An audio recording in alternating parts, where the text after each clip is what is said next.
অভিশপ্ত শয়তান হইতে মহান আল্লাহর কাছে আশ্রয় প্রার্থনা করিতেছি। অভিশপ্ত শয়তান হইতে মহান আল্লাহর কাছে আশ্রয় প্রার্থনা করিতেছি। আশ্রয় প্রার্থনা করেছি তার উপস্থিতি হইতে আত্মগোপন করে কুমন্ত্রণা দেয় মানুষের মধ্য হইতে জিনদের মধ্য হইতে মানুষের মধ্যে। হে দয়াময়, তুমি আমাকে আশ্রয় দান করো তোমার সৃষ্টির সকল কিছুর অনিষ্টতা হইতে। দয়াময়, পরম দয়ালু, পরম করুণাময়, অতি দয়ালু মহান সৃষ্টিকর্তার নামে শুরু করিতেছি। শুধু দর্শক শ্রোতা যারা আমার এই ভিডিওটি দেখছেন বা শুনছেন, সকলের প্রতি মহান সৃষ্টিকর্তার বিশেষ দয়া অনুগ্রহ বর্ষিত হোক। আল কোরআন সূরা ইউসুফ, সূরা ইব্রাহিম আর সূরা রাদ, এই তিনটি সূরার তিনটি আয়াত নিয়ে আলোচনা করব। আলোচনার বিষয় নিশ্চয়ই সূরা ইউসুফ 2 নম্বর আয়াত, নিশ্চয়ই আমি একে আরবি কোরআন রূপে নাজিল করেছি যাতে তোমরা বুঝতে পারো।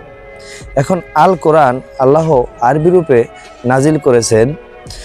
মুহাম্মদ সাল্লাল্লাহু আলাইহি সাল্লাম বা তার জাতি, তার জন্ম ছিল আরব দেশে, তাই আল্লাহ আরবি রূপে নাজিল করেছে যারা ওই জাতি আরবিতে বুঝতে পারে, তাদের জন্য ওই ভাষা সহজ। আর সূরা রাদ 37 নম্বর আয়াত, আর এভাবে আমি কোরআনকে বিধানস্বরূপ আরবিতে নাজিল করেছি, তোমার নিকট জ্ঞান পৌঁছার পরও যদি তুমি তাদের খেয়াল খুশির অনুসরণ করো তবে আল্লাহ ছাড়া তোমার কোনো অভিভাবক ও রক্ষাকারী নেই। এখন আল্লাহ এই কোরআনকে বিধানস্বরূপ আরবিতে নাজিল করেছেন, তাই বিধানস্বরূপ আরবিতে কোরআন নাজিল করার পরে এই কোরআনের জ্ঞান তোমার নিকট জ্ঞান পৌঁছার পরে যদি তুমি খেয়াল খুশির অনুসরণ করো। এখন আল্লাহ আমাদেরকে জ্ঞান দিয়েছেন, আর এই জ্ঞান দ্বারা যদি আমরা খেয়াল খুশির অনুসরণ করি তাহলে আল্লাহ ছাড়া কোনো রক্ষাকারী বা অভিভাবক নেই। তো এখন আমরা কোরআন বুঝতে গেলে আমাদের নিজ মাতৃভাষায় কোরআন পাঠ করতে হবে। কোরআনের অনুবাদকরা বিভিন্ন কান্ট্রিতে যারা রয়েছে, আপনি হিন্দিতেও কোরআন পাবেন, ইংলিশ ভাষায় কোরআন পাবেন, বাংলাতেও পাবেন, আর অন্যান্য ভাষায় আপনি কোরআন পাবেন। কিন্তু সমগ্র জাতি বা সমগ্র দেশে এই কোরআন আরবি ভাষারূপী রয়েছে। তার অনুবাদ নিজ বাংলা ভাষায় বুঝতে গেলে বা যার যার যে ভাষা রয়েছে সে ভাষায় বুঝতে হবে।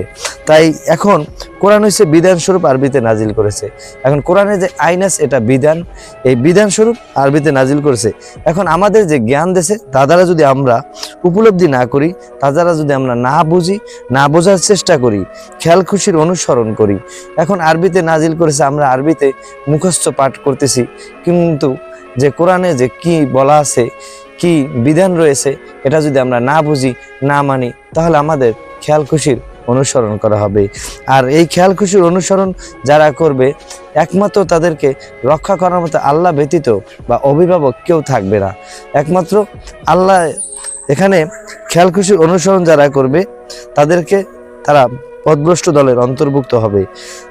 পরবর্তী আয়াতে সূরা ইব্রাহিমের 14 নম্বর সূরা 4 নম্বর আয়াত, আর আমি প্রত্যেক রাসূলকে তার জাতির ভাষাতেই পাঠিয়েছি যাতে সে তাদের কাছে বর্ণনা দেয়। সুতরাং আল্লাহ যাকে ইচ্ছা পথভ্রষ্ট করেন এবং যাকে ইচ্ছা সঠিক পথ দেখান, আর তিনি পরাক্রমশালী, প্রজ্ঞাময়।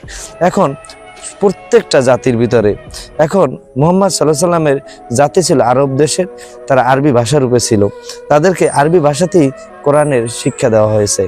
আর এখন এই কোরআনের শিক্ষা দেওয়া হয়েছে আরবি ভাষাতে, কিন্তু অন্যান্য জাতিতে কোরআন যে অনুবাদ করেছে হিন্দি, তারপরে উর্দু, তারপরে ইংলিশ, এই যে বাংলা, এই ভাষাগুলোতে এর অনুবাদ রয়েছে আর এর বর্ণনা দেওয়া আছে। এখন আল্লাহ এই কোরআন অনুযায়ী এখানে সকলকে সরল পথ দেখায়, আর যাকে ইচ্ছা আল্লাহ পথভ্রষ্ট করে। এখন এই কোরআনের বিধান যারা মানবে না, এখন কোরআন যারা বুঝবে না, তাদেরকে আল্লাহ পথভ্রষ্ট করেন। এখন আল্লাহ যদি কারো প্রতি দয়া অনুগ্রহ করে, কোরআন বোঝার জ্ঞান দান করে, তাকে আল্লাহ সরল পথ দেখান, আর তিনি পরাক্রমশালী, প্রজ্ঞাময়। কিন্তু আল্লাহ এখানে সকল বিষয় জ্ঞান, তার মহাজ্ঞানী। তাই সবাই ভালো থাকুন, সুস্থ থাকুন, সুন্দর থাকুন, নিজ মাতৃভাষায় কোরআন পাঠ করুন, বুঝে পাঠ করুন।